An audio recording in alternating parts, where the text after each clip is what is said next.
que viene de Dios. Es un mandamiento que Dios no sugiere, no pregunta, sino que ordena. Y lo vemos en una de las primeras veces que Dios bendice, ya se lo había dicho al patriarca Abraham: en ti serán bendecidas todas las generaciones, todas las naciones, y incontable será tu descendencia como las estrellas del cielo y las arenas del mar. ¡Wow! Pero ¿por qué Abraham obtuvo esa bendición de parte de Dios? Porque escuchó al Señor y obedeció al Señor, a costa incluso de sacrificar a su primogénito que tuvo en la vejez. Entonces, Dios, viendo la probidad de la vida, de la fe de Abraham, entonces, a raíz de haber superado esa prueba que le causó mucho dolor, o sea, porque Abraham no fue fácil escuchar cuando Dios le dijo: sacrifícame a tu hijo, ofréceme a tu hijo en sacrificio. No fue fácil para Abraham, pero Abraham obedeció. Exacto. Entonces, cuando obedece es cuando Dios le revela la bendición. Y Abraham recibe la bendición de parte de Dios. Por eso es reconocido como el primero de los grandes patriarcas de la historia de la salvación. Luego vemos también otro hecho significativo en el libro de los Números, capítulo 6, versículos del 22 al 26, que es la bendición que generalmente usaba San Francisco de Asís: el Señor te bendiga y te guarde, vuelva hacia ti su rostro y te conceda la paz, tenga misericordia de ti y te conceda la paz, el Señor te bendiga. Pero mucha gente no se fija ni en el antes ni en el después. ¿Qué es lo que dice antes en el versículo 22? Yahvé dijo a Moisés. En primer lugar, la bendición es una cuestión de autoridad, de alguien que tiene poder, de alguien que tiene potestad. Y ese alguien que tiene poder y que tiene potestad es Dios en sus tres divinas personas. Pero esa autoridad, esa potestad, Dios la comunica, Dios la comparte, Dios la transmite para que sea comunicada, para que sea compartida y para que sea transmitida. De tal manera que si en el versículo 22, la escritura en el libro de los Números dice, capítulo 6, dice: Yahvé dijo a Moisés: di a Aarón y a sus hijos que bendigan al pueblo de Israel de esta manera. Entonces, primero, Dios se lo comunica a Moisés, el patriarca, el profeta, el libertador, que con mano poderosa y brazo extendido, Dios, obviamente, a través del gesto de Moisés, es como libera al pueblo de la esclavitud. Entonces,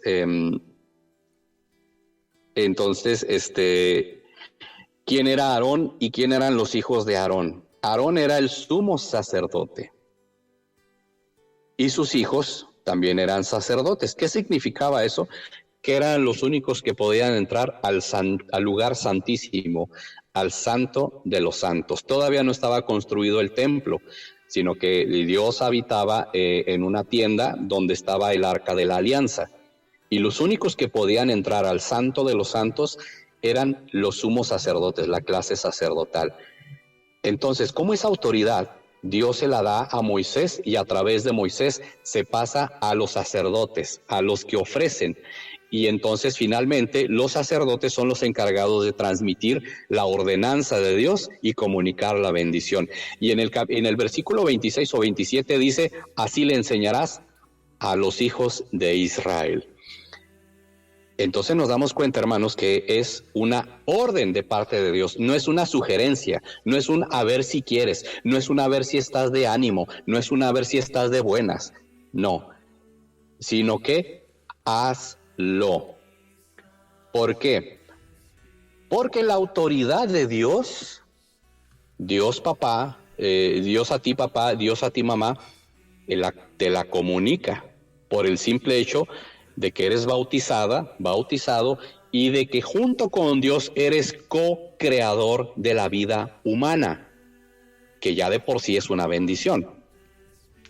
Entonces, cuando nosotros nos movemos en esa bendición, cuando vivimos en ese estado de bendición, pues suceden cosas maravillosas. También hay otra parte de la escritura en el libro de Jeremías, capítulo 7, versículos 7 y 8, que habla de bendito el hombre que confía en el Señor. Y hace la comparación de que el que confía en el Señor, por su confianza, recibe las bendiciones de parte de Dios. Y lo compara como un árbol que está plantado junto al río, porque sus raíces se dirigen hacia el agua y en tiempo de sequía obviamente no se seca, y cuando llegan las angustias no se preocupa. O sea, ¿cómo la bendición, cuando nosotros tomamos conciencia de eso, sabemos del poder de la palabra? Pero el poder de la palabra radica que en primer lugar viene de Dios, que la transmite y que la comunica, y que hay que tener como cierto por ciertas las palabras de Dios. Si Dios dice, te voy a enseñar esta bendición para que tú bendigas, cuando tú lo haces con fe, cuando lo crees, entonces aquello que tú pides se realiza. Yo le pregunto a la gente, hermanos, ¿qué es lo correcto decir? ¿Dios te bendice o Dios te bendiga? Y se dividen las audiencias, porque muchos dicen Dios te bendice y otros Dios te bendiga. Y les digo, las dos cosas están bien, depende para qué lo uses. Cuando tú dices Dios te bendice, nada más estás afirmando una verdad de fe, una verdad teologal, como decir Dios es amor, Dios existe. Son verdades de fe, pero también cuando uno dice Dios te bendice, es como decir todos los días sale el sol aunque esté nublado.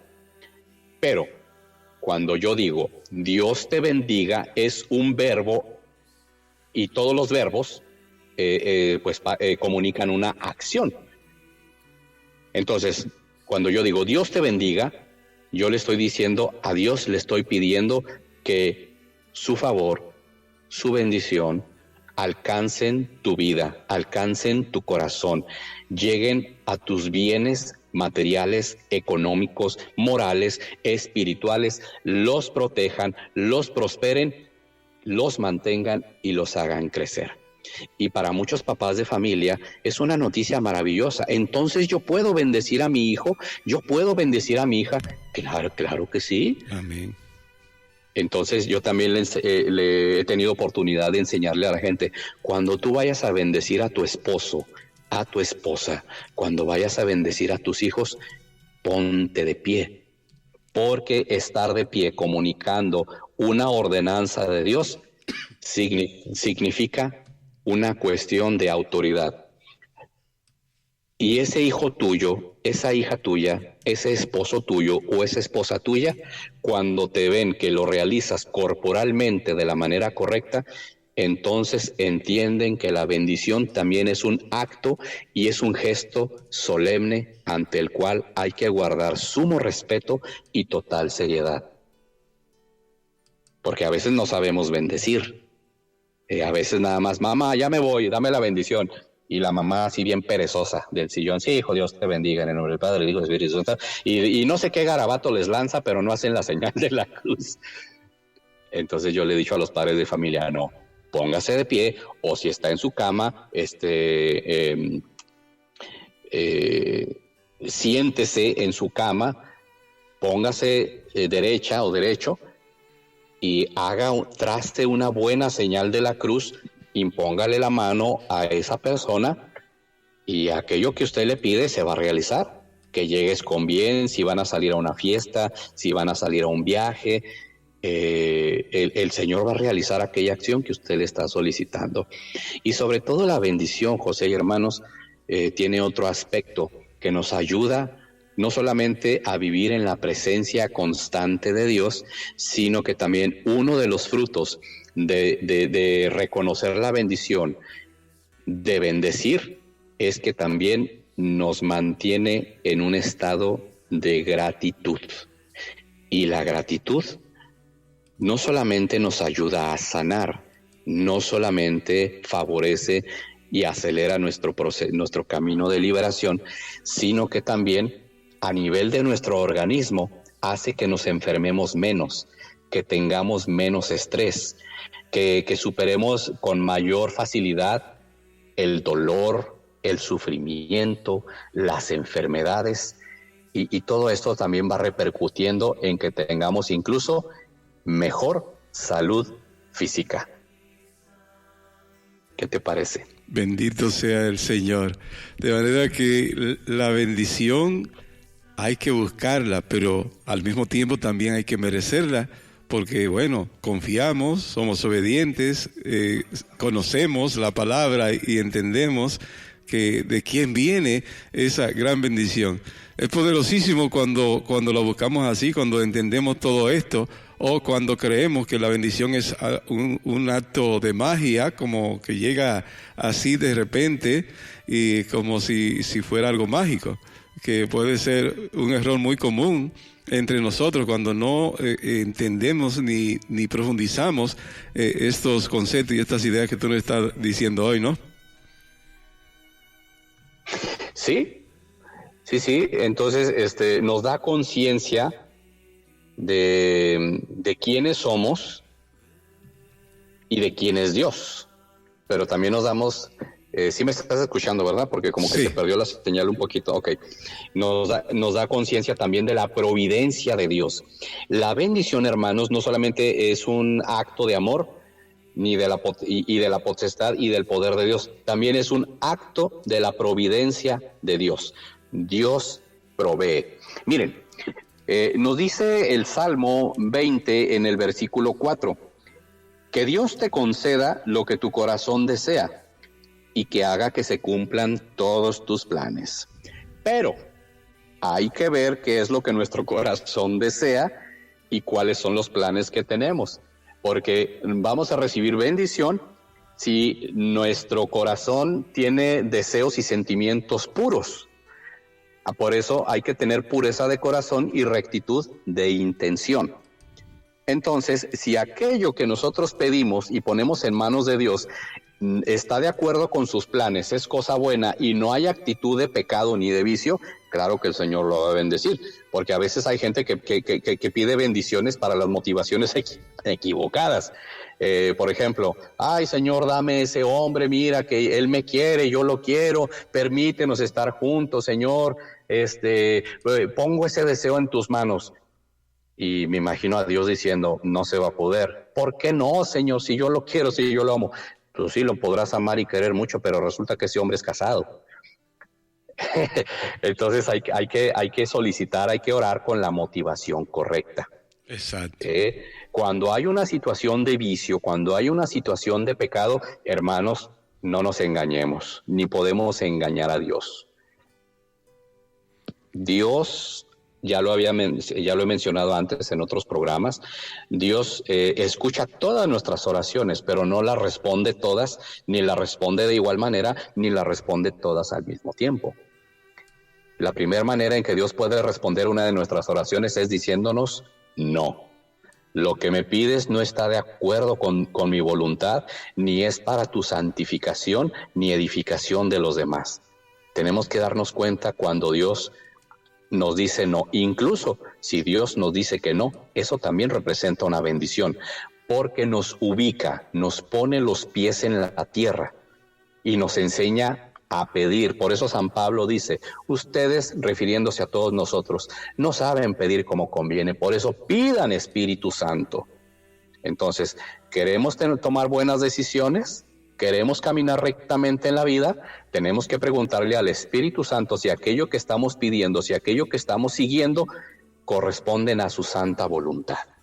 La segunda manera en que Dios responde a nuestra oración es sí, pero todavía no. Lo que me pides es bueno y está de acuerdo con mi voluntad, pero te estoy purificando todavía. Todavía no estás preparada, todavía no estás preparado quizás para recibir aquella bendición. Pero también es parte del amor de Dios, de la providencia. Y la tercera manera que Dios responde una oración bien hecha es sí. Te voy a conceder aquello que me pides, porque está de acuerdo con mi voluntad. Favorece a tu santificación y a la edificación de los demás.